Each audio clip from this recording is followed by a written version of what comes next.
what is your definition of a good friend and what qualities do you see in a good friend? I think brothers जो होते हैं, sisters जो होते हैं, वो हम लोग चूज नहीं कर सकते. We are born with them. वो तो फैमिली हो जाता है. तो बहुत सब टाइम पे सिबलिंग राइवलरी होती है, लाइक्स डिसलाइक्स होते हैं और कभी बोलते हैं काश ये मेरा भाई नहीं होता या काश ये मेरी बहन नहीं होता. तो वो बॉन्ड आपका कुछ नहीं कर सकते. दोस्त ही होते हैं जो हम चॉइस से over a period of time चुनते हैं. और देखिए क्या होता है, आज की डेट में बहुत लोग कॉलीग्स को दोस्त मानते हैं. कॉलीग्स दोस्त नहीं होते, क्योंकि आप किसी के साथ काम करते हैं या किसी के साथ आप जिम में एक्सरसाइज करते हैं, क्लब में स्विमिंग करते हैं या वीकेंड पे उनके साथ पार्टी करते हैं, वो दोस्त नहीं होते, वो आपके बडीज होते हैं. लेकिन जो दोस्त होते हैं वो कहीं ना कहीं मेरे लिए एग्जैक्टली फैमिली जैसे होता है कि उनके सुख में आपको शरीक होना ही है लेकिन दुख में ज्यादा शरीक होना है. तो वो दोस्त होते हैं मेरे लिए. ऐसे मेरी जिंदगी में 4 या 5 दोस्त हैं जो 20-20, 25-25 साल से हैं. तो आई थिंक फॉर मी अगर बढ़कर नहीं तो as good as family. And Ritesh for me is as good as family. I think I told him on day 1 also. हम थोड़ा नर्वस हो रहे थे क्योंकि फर्स्ट टाइम हम टीवी शो होस्ट कर रहे थे. तो मैंने रितेश को सिर्फ एक ही बात बोली थी, तो फिर for me hosting a show with you is exactly like hosting a show with फारा. Although not Farah, he looks better than Farah. Thank God. Yeah, Farah recently shaved his hair. I think दोस्ती की परिभाषा हर इंसान की अलग अलग हो सकती है एक्सपीरियंस के हिसाब से.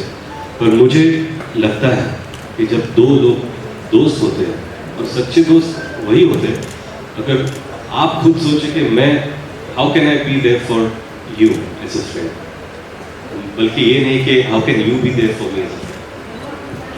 That is the bottom line of a good friendship कि मैं आपके लिए क्या कर सकता हूँ मुझे सोचना चाहिए. बल्कि ऐसा नहीं कि अरे तू मेरा दोस्त है तू मेरे लिए क्या कर सकता है. वो दोस्ती नहीं. ऐसे तो सीक्रेट्स रिवील नहीं होते हैं या शेयर नहीं करते हैं, लेकिन साजिद सर कोई ऐसी बात जो रितेश की है बहुत ही फनी और बहुत ही एक तरह से सीक्रेट है जो आप हमें बताना चाहते हैं. सेम क्वेश्चन शेयर कर सकते हैं. ऐसे 50 बार सवाल पूछ चुके, सारे सीक्रेट बाहर आ चुके अनफॉर्चुनेटली. साजिद की ऐसी कोई बात नहीं है अभी जो मैंने बताई नहीं. मैं खुद नहीं डाली है. रितेश की भी ऐसी कोई बात नहीं जो रितेश ने बताई नहीं. हम दोनों खुली किताब है.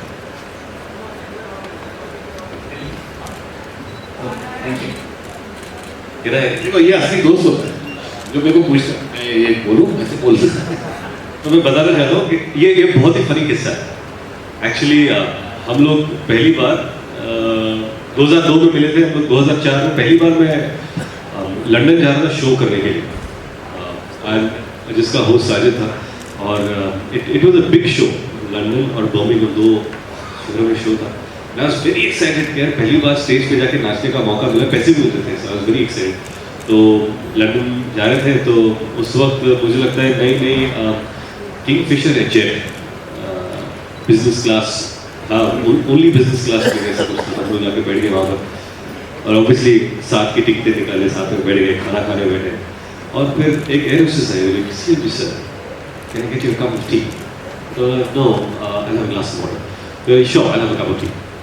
फिर वक्त आगे चला गया. फिर I can I get you something else to eat. 2 घंटे बाद तो मैंने कहा आई हैव सम नट्स. या I have some nuts juice. ये सब फिर लंच की बात. तो फिर बैठा, मैंने लंच किया. तो साजिद ने लंच किया. बहुत प्यार से सब कर रही थी. ऑफ कोर्स बहुत प्यार से can I get you something. Sajid बहुत खुश था. ऑफ कोर्स अरे इतनी खूबसूरत हो तुम, तो जो भी खिलाओगे मैं खाऊंगा. ये सब हुआ. और उसके बाद जब वो आई उसने ट्रे में ले लिया. तो मैंने कहा how was the lunch sir.